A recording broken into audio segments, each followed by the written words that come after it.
उत्तर प्रदेश के एक छोटे से गांव गोविंदपुर की धूल भरी पगडंडियों पर जीवन की आखिरी सांसें गिनता एक वृद्ध लकड़हारा हरिकिशन भगवान श्री हरि का ऐसा भक्त था जो अपनी दरिद्रता में भी प्रभु का स्मरण करना नहीं भूलता था। उसका फटा हुआ अंगोछा, सूखी हुई लकड़ियों की गठरी और थकी हुई आंखों में ईश्वर के प्रति अडिग विश्वास की चमक ही उसकी असली पहचान थी। क्योंकि जब पूरी दुनिया ने उसे तिरस्कृत कर दिया, तब भी उसके मन के आंगन में श्री हरि की कृपा निरंतर फलीभूत होती रही और लोगों को यह समझ ही नहीं आया कि जिसकी झोपड़ी में छप्पर तक नहीं, वह व्यक्ति इतना आनंदित और शांत कैसे रह सकता है। परंतु हरिकिशन के जीवन का रहस्य केवल भक्ति नहीं था, उसकी भक्ति तपस्या से भी बड़ी थी। उसमें प्रेम था, समर्पण था और एक अद्भुत साहस था जो ईश्वर के निर्णय को बिना प्रश्न किए स्वीकार कर लेने का सामर्थ्य देता था। इसलिए जब उसके एकमात्र बेटे को सांप ने काट लिया और पूरा गांव कहने लगा कि तेरे भगवान ने क्या न्याय किया, तब भी हरिकिशन ने कांपते हाथों से दीपक जलाया और श्री हरि के चरणों में फूल अर्पित करते हुए बस इतना कहा, प्रभु, जो तू करता है वही शुभ है। और उसी रात जब गांव में भयावह तूफान आया, तब उसी झोंपड़ी में बैठा हरिकिशन भजन गा रहा था और लोग विस्मय में थे कि जिसका सब कुछ छिन गया वह फिर भी क्यों मुस्कुरा रहा है, जबकि वास्तव में उस रात भगवान श्री हरि स्वयं वृद्ध वेश में उसके पास आए और बोले, भक्तवर, तुम्हारा पुत्र मेरे लोक में अब मेरी सेवा में है। तुम्हारी भक्ति की परीक्षा थी यह और तू सफल हुआ, इसलिए अब मैं तेरे गांव को तीर्थ बना दूंगा। और सुबह जब लोगों ने देखा कि जहां हरिकिशन की झोंपड़ी थी वहां एक दिव्य मंदिर प्रकट हो गया है जिसमें स्वयं भगवान की मूर्ति थी और हरिकिशन समाधिस्थ हो चुका था, तो पूरे देश से श्रद्धालु गोविंदपुर आने लगे और जिस व्यक्ति को कभी एक वक्त की रोटी नहीं मिलती थी, उसी के नाम पर हरिकिशन धाम बन गया। और उसकी भक्ति, प्रेम, त्याग और विश्वास की गाथा को सुनकर आज भी लोग आंसू नहीं रोक पाते, क्योंकि यह केवल एक कहानी नहीं बल्कि उस ईश्वर के अनोखे न्याय की जीवंत मिसाल है जो अपने सच्चे भक्त को कभी अधर्म या अन्याय का शिकार नहीं बनने देता, बल्कि समय आने पर उसकी तपस्या को संसार के सामने चमत्कार बनाकर प्रस्तुत करता है। यही है ईश्वर का न्याय और यही है हरिकिशन की अमर भक्ति की कहानी। जब हरिकिशन समाधि में लीन होकर भगवान श्री हरि की शरण में चला गया, तो गोविंदपुर गांव की मिट्टी ही जैसे दिव्यता से सुवासित हो गई। जहां कभी निर्धनता, तिरस्कार और उपेक्षा का बोलबाला था, वहां अब भजन, कीर्तन और प्रभु की महिमा का गूंज उठने लगा। और जो मंदिर उस रात स्वयं प्रकट हुआ था, उसका वैभव देखते ही बनता था। मंदिर का शिखर स्वर्ण रेखाओं से सजा था। गर्भगृह में भगवान श्री हरि की वह मूर्ति विराजमान थी जिसके मुखमंडल पर हरिकिशन की सादगी और प्रेम की झलक स्पष्ट दिखाई देती थी। और मंदिर के ठीक पीछे स्थित तुलसी वन में आज भी वह जगह सुरक्षित थी जहां हरिकिशन हर दिन बैठकर भगवान के नाम की माला जपा करता था।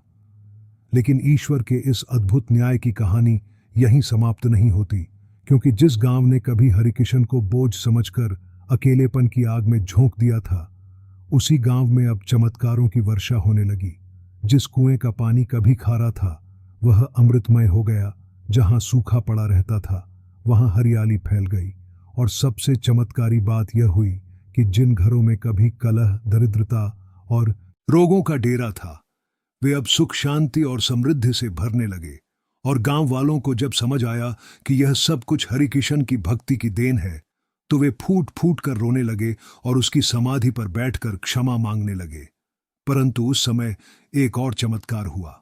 समाधि के पास से एक मधुर स्वर निकला जो हर किसी के दिल को छू गया। ईश्वर का न्याय समय ले सकता है, पर वह सच्चा होता है। जिसने मेरे जीवन की पीड़ा में भी प्रभु का गुणगान किया, वही अब तुम्हारे जीवन को संवारेंगे।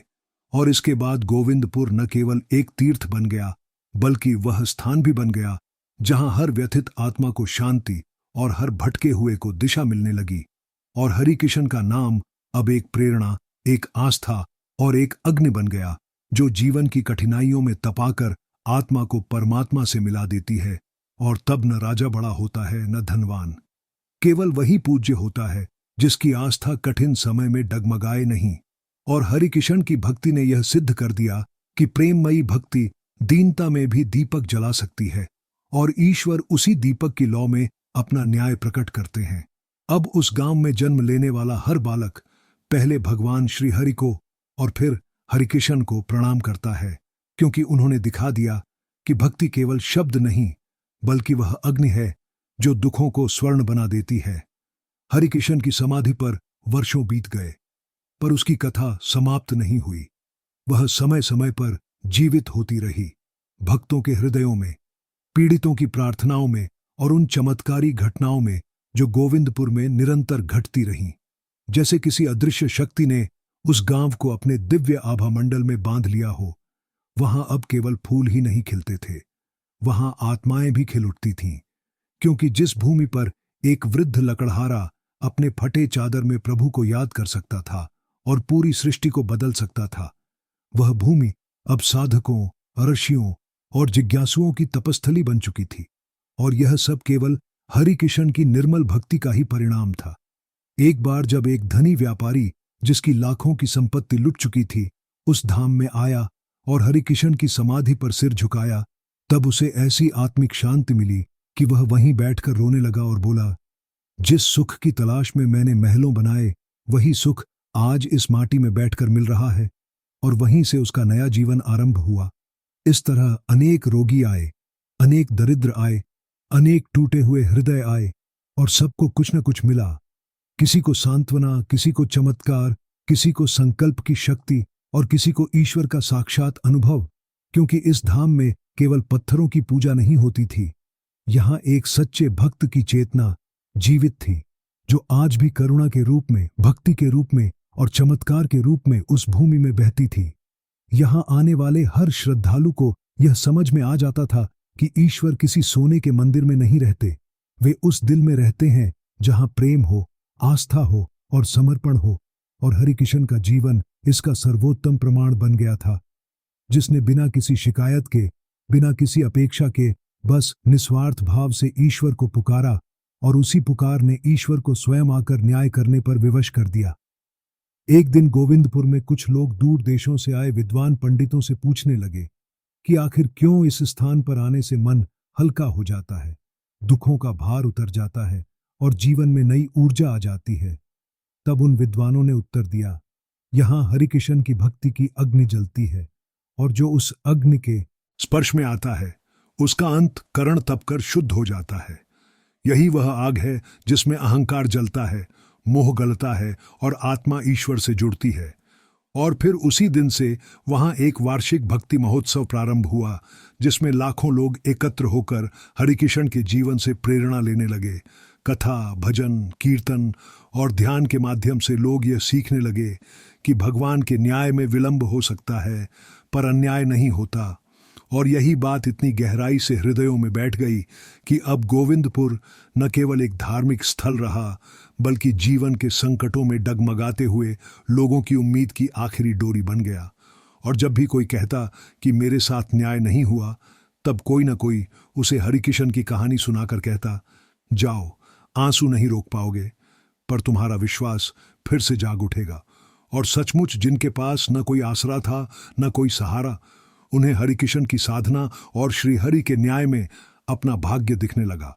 और इस प्रकार यह कथा आज भी जीवित है, आंखों में आंसू लिए, दिलों में श्रद्धा लिए और आत्माओं में परिवर्तन लिए, क्योंकि यह केवल एक वृद्ध लकड़हारे की कथा नहीं, बल्कि उस ईश्वर के अनोखे न्याय की अमर गाथा है, जो एक सच्चे प्रेम और भक्ति के आगे समय, विधि और संसार के सारे नियमों को झुका देता है और कहता है, तू मेरा है, तेरी भक्ति ने मुझे बांध लिया। समाप्त। पर वास्तव में यह कथा कभी समाप्त नहीं होती।